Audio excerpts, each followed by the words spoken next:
Welcome to this complete basic training on the SAP MM module. In the next several minutes, we are going to build a strong foundation in materials management, one of the most important modules in SAP. Whether you are a complete beginner, a student, or a working professional looking to strengthen your skills, this training is designed for you. We will start from the very basics and gradually move towards practical concepts that you will actually use in real projects. By the end of the session, you will clearly understand how procurement works, how inventory is managed, and how the entire procure-to-pay cycle flows inside SAP.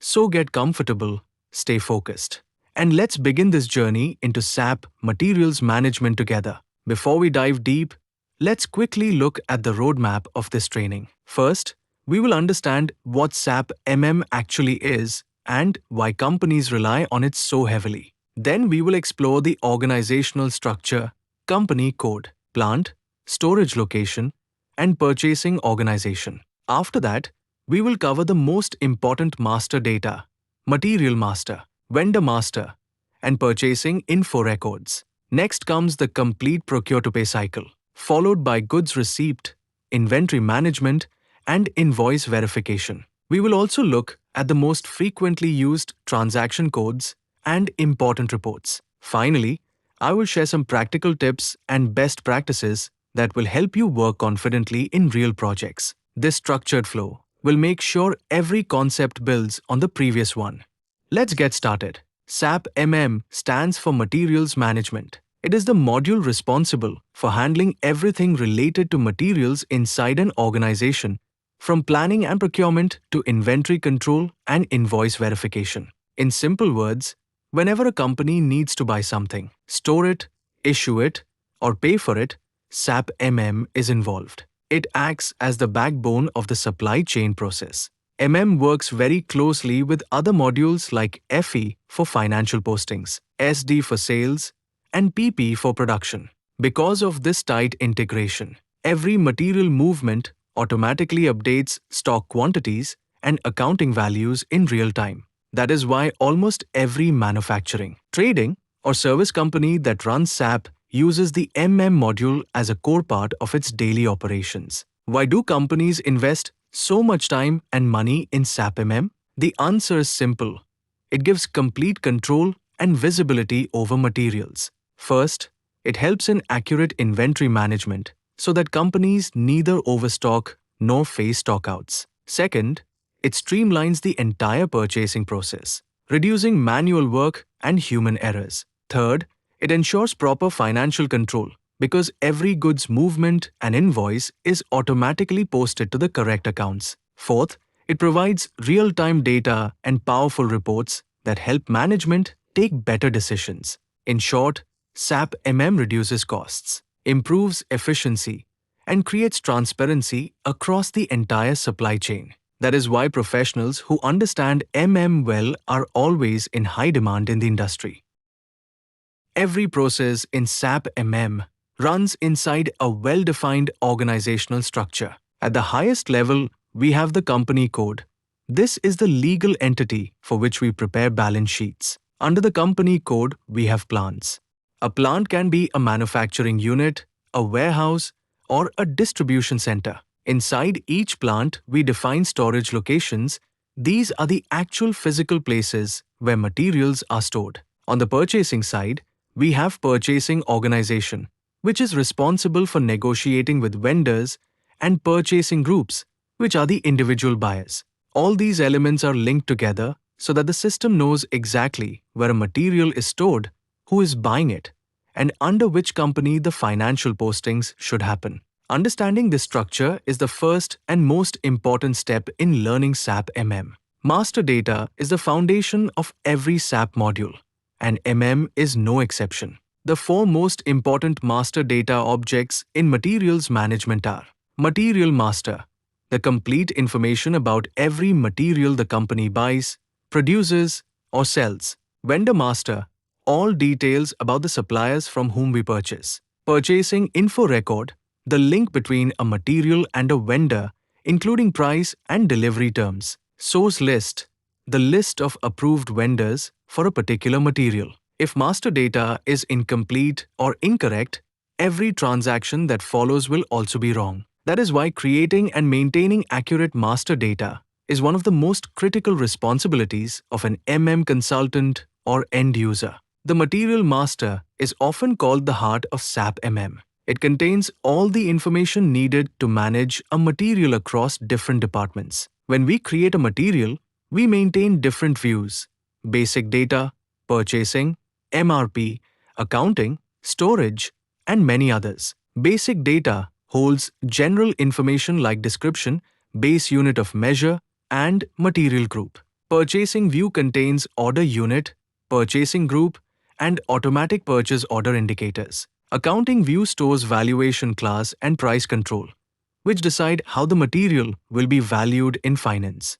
Because the same material master is used by purchasing, inventory, production, and sales, any mistake here affects the entire organization. So always treat material master creation with great care and accuracy. The complete purchasing process in SAP is known as the Procure-to-Pay cycle or P2P. It starts when a department raises a purchase requisition, an internal request saying they need a material. The purchasing team then converts that requisition into a purchase order and sends it to the vendor. When the material arrives, the warehouse team performs goods receipt, which increases the stock.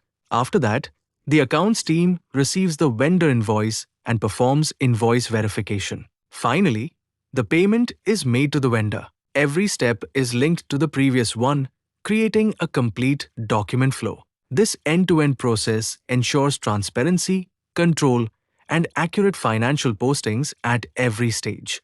Let's understand the difference between purchase requisition and purchase order. A purchase requisition is an internal document. It is created by the user department to request materials or services. It does not go to the vendor and has no legal commitment. A purchase order, on the other hand, is an external document sent to the vendor. Once a purchase order is issued, the company is legally committed to buy the material at the agreed price and terms. In SAP, we can create a purchase order with reference to a purchase requisition, which saves time and reduces errors. Understanding when to use PR and when to use PO is essential for smooth purchasing operations. When materials arrive from the vendor, we perform goods receipt using transaction MICO. This step increases the stock quantity in the system and also creates accounting entries if the material is valuated. SAP uses different movement types for different situations. For example, movement type 101 for goods received against a purchase order. Inventory management in SAP MM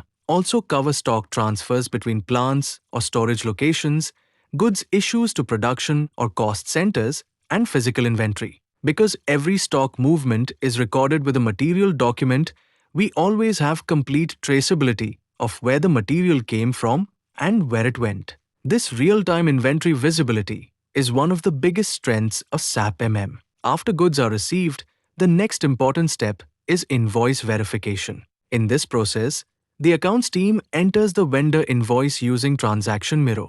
SAP performs a three-way match. It compares the purchase order, the goods receipt, and the invoice. If quantity and price match within the allowed tolerances, the invoice is posted and the vendor account is updated.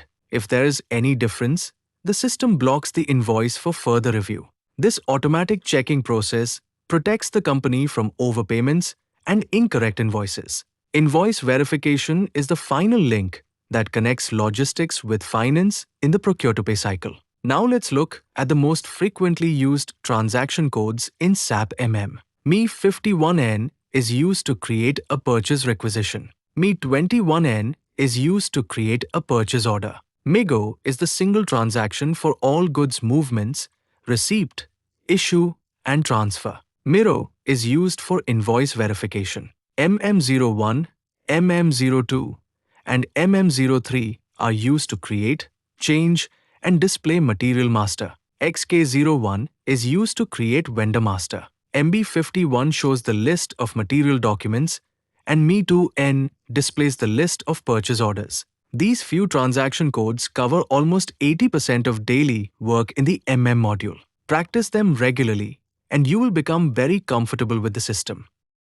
SAP MM provides many powerful standard reports that help in monitoring day-to-day operations. MMB gives the stock overview of a material across plants and storage locations. Me2N shows the list of purchase orders with various selection criteria. MB51 displays the material document list so you can track every goods movement. Me2L and Me2M help in analyzing purchases by vendor or by material. There are also reports for slow-moving items, vendor evaluation, and purchase value analysis.